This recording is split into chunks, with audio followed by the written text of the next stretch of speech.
Oh, welcome back to another This Weekend. So, what are we getting this week? We got Jesus, mother of wow, we got a lot of stuff. I'll start with the one you've probably already seen. That would be the 2001 A Space Odyssey Manta Lab. I have it in a protector now. Go ahead and check out my video. If you haven't seen it, I unboxed the whole kit and caboodle. Steelbook bundle, 4K, embossing, debossing, all the creme de la creme, all that beautiful stuff that Manta Lab provides.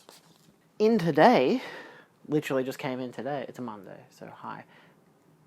It's a Monday, it's released. Wow, it's a coincidence, isn't it? Anyway, I got the Scooby-Doo pack. I actually bought this when I bought Elvis last week. Well, not last week, but last week's video had Elvis in it. I ordered this as a 4-pack. It was like $15, I think. It's Region 2, so British region. But it comes with Scooby-Doo and the Alien Invaders, Scooby-Doo and the Witch's Ghost, Scooby-Doo on Zombie Island, and Scooby-Doo and the Loch Ness Monster. And it comes with an array of special features as well, if you want to take a zoom in there. But yeah, so I grew up with the Alien one. Of all of these, it's the only one I ever grew up with. I only ever watched I haven't watched any of them except for Alien Invaders and Zombie Island. I mostly wanted to get Zombie Island because it's a classic. I think I rented it off like Amazon a while ago. It doesn't stipulate... I guess... Okay, so this came out last year, 2022. Comes with disc art for 3 of the 4 movies. For some reason, Zombie Island, of all the goddamn movies, doesn't have disc art. I would have liked... Maybe instead of either Loch Ness Monster or Witch's Ghost, which I think I've heard Witch's Ghost is pretty decent. I haven't heard anything about the Loch Ness Monster one.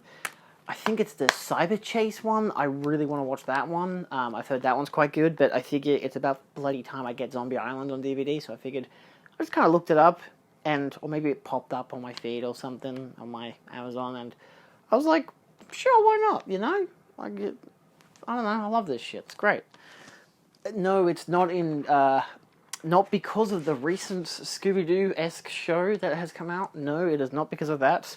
I'm not one of those fans who's like, oh, I have to buy a proper Scooby-Doo thing to, I don't know, give to the gods? I don't know, as a sacrifice? I'm kidding. A sacrifice. Anyway, geez, I've learnt from past mistakes. Do not copy Scooby-Doo's voice. What else did I get? I actually was able to find the Jackie Brown soundtrack. I found this at JB. They had it for like $18, which is pretty good actually. I've got most of Tarantino's soundtracks by now, but basically the ones I could find at JB. And they actually had Kill Bill Volume 1 and 2 there. I already have Volume 1. I wanted to get Volume 2 a while ago. It was like $25, and I was kind of like, I don't really care that much for Kill Bill Volume 2 as a film. It comes with a little booklet which stretches out, so you get some correlating artwork, which is nice. Same on the other side, of course. So, yeah. I figured I'd just kind of put these... I'd buy this one, because I do like this soundtrack quite a lot. It even comes with a disc art. I do like this soundtrack quite a lot. Because I really like Jackie Brown as a film. It used to be my least favorite of his. I actually think that maybe either The Hateful Eight or Kill Bill Volume 2 is my least favorite of his, despite the fact that I'd probably say maybe Kill Bill Volume 2. I still really like Hateful Eight, but it's like, I've watched it twice now. Both times were in cinema. I've had no reason to revisit it outside of that, like at home. I'm not like, I'm in the mood for The Hateful Eight. Now this has a bunch of fingerprints on it. Who cares? It's your case. I actually picked it up because I bought Decision to Leave. I had a $10 coupon, so this had just come out on Blu-ray. I missed it in cinemas, and by missed it, I mean I can't be bothered going to the Lido or the Nova, which is probably still screening, and watching it for basically the same price. Like I was going to see Fabelmans at the Nova on Saturday, and maybe because it was Saturday rates, it was like $22.50, and this was cheaper. But also I was meant to watch it with a friend, but he called in sick, so I was like, that's cool, I need to go to the city anyway. They had a Cinemaniacs meetup, so I went to that, met with 2 peeps, one of whom I will be doing an interview with very soon. She's in a band, and she's a film director. I'm very excited for it. And I've seen her film. It's pretty great. So, yeah, I figured I'd buy this one. I'm trying to round out my 2022 films for the most part until I make my 2022 video. I've got about a stack of like 4 films over there that I'm still yet to watch. 2 of them are like horror films. I think I've still got the Guillermo del Toro's Pinocchio I'd like to watch, and The Fabelmans, and I really want to watch the Martin McDonagh one, the new one, because I really like his films, but I can't be bothered going to the city to watch a movie. It's just so annoying. I wish there was like I guess maybe one might be close by that's like a cheap cinema, but it's like a bit too cheap, like whereas like the Cinema Nova's kind of fancy but cheap. But then they're not really that cheap all the time. It's like if you're a student, you get like $16 tickets, but now it's like, hey, yeah, it's $20 for a movie ticket. Kind of blows. But yeah, I know they've got like $7 Mondays, but I work on Mondays, so I'm filming on a Monday. If I get a Monday off in the future, I'll go there, but it probably won't happen. But yeah, so I've heard this one's quite good from most sources, so yeah. And I do like his other films, Park Chan-wook. So yeah, I'm pretty excited. This one I got because I really wanted to watch it on a streaming service. It wasn't on one. I happened to find it at Play Music DVDs for $5. They didn't even list it as $5. It was just on a shelf with a sticky tape around the opening of the cap of the case. So I ended up getting This Is the End on Blu-ray. It was, again, $5. I'm curious to watch it. Like, I might not like it, but like the idea, I mean, it's mastered in 4K, which is nice. Got a great amount of special features. But like, the most point is that I want to watch it because it's of the kind of stupid kind of apocalyptic comedy it is. I only kind of regret that decision now, despite the fact that I still want to watch it. It's because I'm going through another actress to do her catalogue for a review of her films. And one of them in particular, which happens to have James Franco in it, boy, was that not a fun movie to watch. So, but I imagine this one might be semi-decent. I like the majority of the cast. So, yeah, we'll see how it goes. But while that was $5, I got this one for $15, and I'm really happy I got this for $15 because it's the 4K surprisingly sold out in Australia. It is Ambulance. I actually saw this in cinema last year. I really liked it. But yes, it comes with the 4K. It has HDR10 Plus, which is disappointing, so no Dolby Vision, but that's fine. But yeah, the Blu-ray was still there in like stores in JB, but it was like, I don't know, $20 and the 4K existed, but it wasn't in stock anymore. And I'm like, what the hell's going on? What happened to the 4K? And so they just happened to have it on clearance for $15 at Play Music DVDs. So I got it for $15. I'm still very particular as to why they call it Collector's Edition on the top. I mean, I know it has, like, 6 special features, but why Collector's Edition? Why have they started doing that? They did that for Nope. They've done it for a bunch of films. I don't know if it was specifically Universal Studios who's doing it. It might be. They're trying to make it seem like standard Blu-rays and standard 4Ks. Like, a 4K pack saying Collector's Edition I can understand, but not a Blu-ray pack, and they've done that for Blu-ray ones as well. Why are you calling a Blu-ray Collector's Edition when the Collector's Edition should be the one with the most amount of stuff, including the 4K disc, which is selling at the exact same time, right next to it, you know? I don't understand, so I might do a video talking about that and how I don't know why they're doing it, but I don't really know if there's much to discuss outside of it's stupid. I'm going to leave my Cinemaniacs bundle for last, only because I really want to advertise them at the end of the film, at the end of the video. So instead, I want to talk about, it's these ones, it's our video. I had gotten a discount on their store, so I figured I'd purchase a few films. I picked up Thief. I've actually used a reversible artwork. It is unfortunately only the director's cut. I say unfortunately because when I was comparing it with the Criterion, I really wanted to get it because it had the theatrical cut as well, despite it being just the standard MGM, you know, version, and apparently it didn't look fantastic, but still, it does have reversible artwork, which I don't really care much for, so I decided to go with this artwork. This was one of the main reasons I wanted to go with this over the Criterion, because I preferred the artwork, plus it came with more special features. There is a different special feature on the Criterion version, but this has just a lot more stuff. So I figured, bugger it, I'm going with this one. So, yeah, still a standard edition, but I'm happy to have it. Great film. Also, I'm pretty sure I saw it on the Criterion channel last year, so I've seen the scan anyway, and it looks fantastic, so just having it on a Arrow video just kind of works better out for me. Then I picked up The Long Goodbye. This one I also saw on a Criterion channel last year. This is the Robert Altman film. I think one of the few of his I've actually seen. It's Arrow Academy. I've reversed the artwork as well. Nice disc artwork too. They do have this artwork, which is, I believe this is the theatrical artwork. it's really nice artwork. I do really like that as well, but I just kind of like the aesthetic of this, and the spine just kind of looks nicer as well. I don't know, it's just like a nice palette. So, yeah, it's just kind of, they've both got good artwork on both sides. I mean, Thief has good artwork on both sides too, but I prefer the version I've gone through, which I believe is the original theatrical artwork. So, this is the remade artwork, or, I don't know, probably usually says, it's not reversible sleeve feature, an original poster and newly commissioned art by Jay Shaw. So, I like this one. Then I got Al Pacino's Cruising, where he's just driving around. I've never seen it. I figured I'd pick it up. It's a new 4K scan from Arrow Video.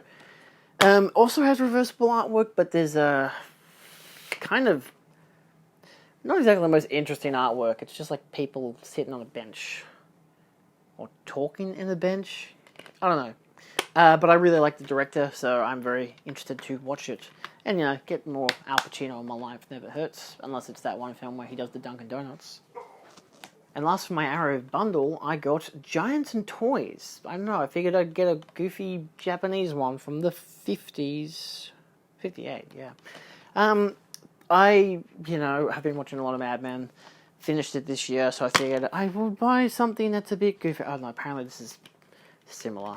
Not too similar, but like similar-ish, you know, a bunch of Mad Men doing stuff. It also has reversible artwork for a film called The Build-Up, which I don't know what that is. There's nothing on it that tells me what the crap it is, but it might be the opposite name, because it says reversible sleeve feature an original English language theatrical release and newly commissioned artwork by Tony Stella. So I'd imagine that this is the actual title, is Giants and Toys, and the build-up with that poster was the original English poster, which I'm happy to go with Giants and Toys. I kind of like the aesthetic of the poster instead. It makes me feel like it's set in the 50s, going for that kind of goofy sci-fi angle, but also being like kind of like aware, like meta, because they've got cameras and shit there, so clearly it's a set and it's fake.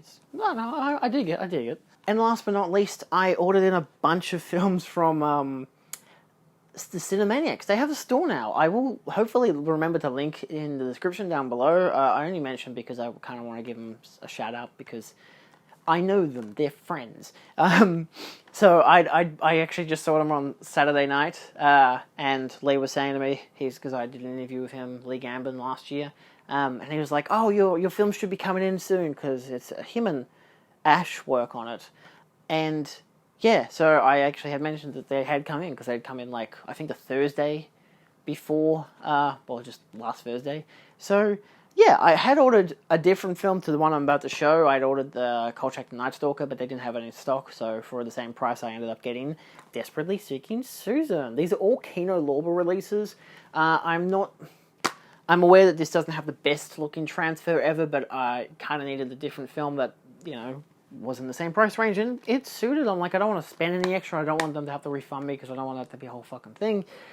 And I did want to get this, but, you know, it was just the transfer I was a bit iffy on. But there's a British release that came out, like, the end of last year, which is penned as a collector's edition. But I think that's mostly because of the artwork and, like, a slipcover and shit. But it was, like, $70-odd from Zavvi, and I'm like, I'm not fucking spending $70-odd if no one has reviewed the transfer. If I don't know if the transfer is a new transfer, which they're not advertising, then I might as well just get this. I think it has new interviews. Like, it had like 4 new interviews or something, and that was about it. But this still has audio commentary by the producers, original and alternate endings, and original theatrical trailer. So not the most amount of stuff. Wow, it's got Giancarlo Esposito in it, really. I love Giancarlo, he's great. But, yeah, so I figured I'd get that one. It's a cool one. I'd mention that because Lee and Ash, I believe it's Ash. I always forget her name when she actually introduces herself, which is bad on me. But through emails, it was Ash. He might have mentioned her as Ashley. I don't know. But the two were talking. If someone knows, then please correct me. The two were talking, and and Lee was like, "Oh, Julian, which films was it that you got?" So I mentioned Desperately Seeking Susan. He was like, "Ah, yes, classic." And then I said, "Spaceballs on 4K," and he just went off, because it's just like, just the emphasis on the fact that I said on the 4K, like. Because for me, that was the differing thing. I've got 2 different versions of the film. I've got basically the 25th anniversary edition on 2 different discs, one in the Mel Brooks collection, one in just the Australian release. And of course, I had to get the KINO 4K release, which they had available. No slipcover, but I don't really mind. Comes with a butt ton of special features, as you can see there. I don't know how many of them are from the 25th anniversary. I don't really mind if they're the same, because now it's on fucking 4K, baby. I do want to know whether or not it does actually, all the KINO discs look like that, if it does actually have the special features on the 4K disc, or if they're only on the Blu-ray disc. It doesn't specify. But yeah.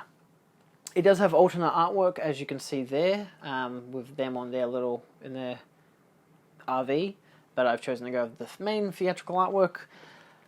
I don't know, I just kind of felt like it. I can go with either or, realistically. The Blu-ray is Region A. I believe it's Region A locked, whereas the 4K is all regions, and a lot of people still don't know this, 4K is all regions. Don't worry, 4K is all regions. Because 4K players are they're all bound that way. But yeah, I really love this film. I like a lot of Mel Brooks films. I grew up with this one in particular, and I adore it. So yeah, he found it funny that I emphasized the 4K nature of it all, but I had to, because it's on fucking 4K. And then a very funny one that I did get the slipcover for the next time I did, which I really, really appreciate. Planet of the Vampires, which they were... who was it? Phil was exceptionally excited for me to watch this one because he really likes Mario Bava's films. I'm going through a few of his films right now because I have I've got like 1, 2, 3, 4, 5, 6. I've got 6 of his films. Technically 7 because it has I Vampiri as well, The Vampires or Lust of the Vampire, but I figured I'd, get this one because I really did want it, and just the fact that they had it was great. So it comes with, a new transfer, 2 audio commentaries, alternate musical score highlights, original Italian opening credits, trailer from Hell with Joe Dante, trailers from Hell with Josh Olson, and theatrical trailer. And of course, it comes with the original poster, which I love this fucking poster. Not much difference on the other side, but yes. So you can get the sleeve is the same as the alternate artwork, but I just love this poster. My mate Guy said, he's like, oh, come on, if you're going to watch a Mario Bava film, you've got to watch Planet of the Vampires. And I was like, well, it's good you mentioned that, because I had happened to, I've actually ordered it in from Cinemaniacs, so it'll be coming in soon. That was like before I got it. So now it's here. Hey. We're all excited. It's good stuff. And then, of course, lucky last, this was one I forgot the name of, so I had to look it up, but luckily I've got the Bluray.com app, so that was great. I got... and I had to yell it out, Tarantulas the Deadly Cargo. This has a audio commentary by made-for-TV Mayhem Show podcast hosts Amanda Rees, Dan Budnick, and Nate Johnson, and newly commissioned art by Vince Evans. This would be the newly commissioned art. I don't think it has reversible art at all, which is a bit disappointing. I do like when they come with a slipcover and reversible artwork, because, of course... yeah, no reversible art. I don't know. But it might be because they don't get the rights. You got to get the rights to the artwork, and sometimes maybe it's hard to get the rights for the art. So it's like, hey, well, look, we're going to commission someone to make new artwork anyway, so we might as well just do that, Which I do appreciate. I always love when they commission new artwork.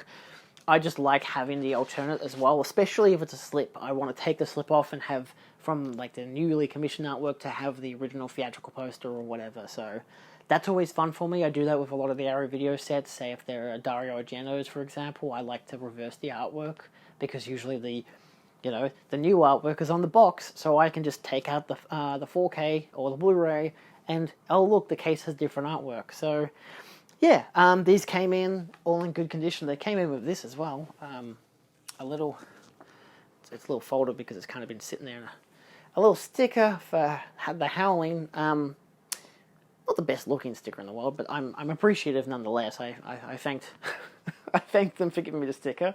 They always love it. They have a bunch of stickers. They give them away or they usually sell them at the Cinemaniac. So when you go see a film, you can enter into a raffle, which they have films or books or collectible stuff, and they've got little stickers as well, little art prints that you can buy. So yeah, I guess whatever gets them more pocket. But yeah, they're doing this whole business.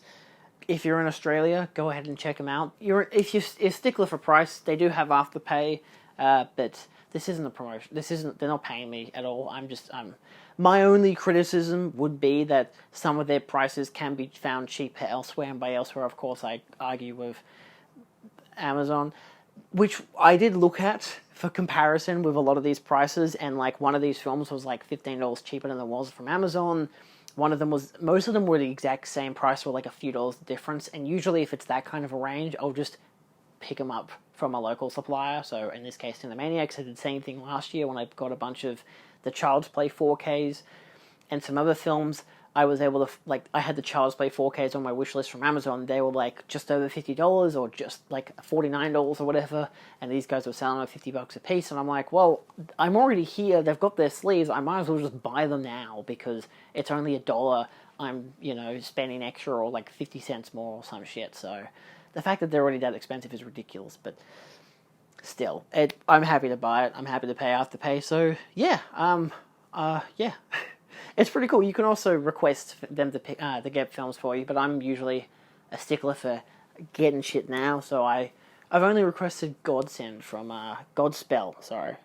from Lee in the Past. So that was worthwhile because that's a fucking banger of a film. So yeah, that's all. I'll be honest, I don't think... Alright, every single time I get to the end of these videos, I'm like, I don't think I've got anything else coming in, sorry kids. It's not actually true. I always have something coming in. In this case, I can get rid of the Scooby-Doo pack because that came in today. I have 3 films coming in from Amazon, 1 from the UK, 2 from the US, which I'm very excited for them to come in. I decided that would be the last of my Amazon purchases for a while. I've cancelled my Prime account just to try and save a little extra dollars. It doesn't really matter, because realistically, if I'm going to go with anything, I'm going to stick with Amazon Prime, because it's like $7 a month, or like I could make it like $4 a month if I spent the like $59 a year, which is kind of insane that I could just do that, and I'm like, that would be great, but I'm also like, do I want to do that? Do I not want to do that? I'm like, maybe another day, but still, that would be ideal. Because I do like Prime as a streaming service, and I do like the express free delivery shit. I got Elvis in next day delivery for $9 without having to pay any delivery price. It was fantastic. So it's like, I like that kind of stuff. That's why I go a lot more for Amazon now over Zavvi. I don't really buy from Zavvi anymore. They've upped their prices in shipping. They've upped their prices in basically everything now, and it just dissuades me. I know Arrow Videos, their store is now run by the Hut Group, same people who run Zavvi. But at the same time, I had like a 20% off voucher, which only applied to the stock and not the shipping, which was ridiculous. But that's what they do, and I was fine with that because I'm like, look, it was cheaper than getting them from Zavvi. It was cheaper than getting them from anywhere else. So I was happy with the films I got. Yeah, I know I don't subscribe to Zavvi or anything. I'm in Australia, you can't do that. But yeah. But that's all for now. So look forward to, I guess, some more Criterions and other stuff coming in. If those are the only free things coming in, that's fine. I expect to be buying some stuff from JB over the coming weeks as it is. I'm going to try to limit myself as much as humanly possible, and I say that with as much degree as possible, but I keep buying this shit. It's disappointing. But I'm also taking up opportunities. I got Decision to Live because it was on sale. I got Jackie Brown because it was in stock. And it wasn't that expensive. It was $18. It's not bad, I guess, for a soundtrack. Yeah, stuff from Cinemaniacs because it was cheaper in some areas. And it was closer by. I could get them in like 2 days. It was great. Well, in a couple of days. I wouldn't say 2 days. It took basically 2 weeks, but they've got a lot of stock and a lot of not many people working there, which is fine. So yeah, good stuff. Expect I can't say anything for the next like month or so because it's like I know I'm doing an interview soon, and I know I've got an actor review coming out soon, but in the meantime, other shit's happening. Also, check out my video on The Last of Us. I don't know if it did alright, but yeah, also the 2001 Space Odyssey, and check out Cinemaniacs, of course, because they're great. So yeah, and I'll see you next time. Boy, I'm gonna watch The Last of Us now. Oh shit, boy, let's go.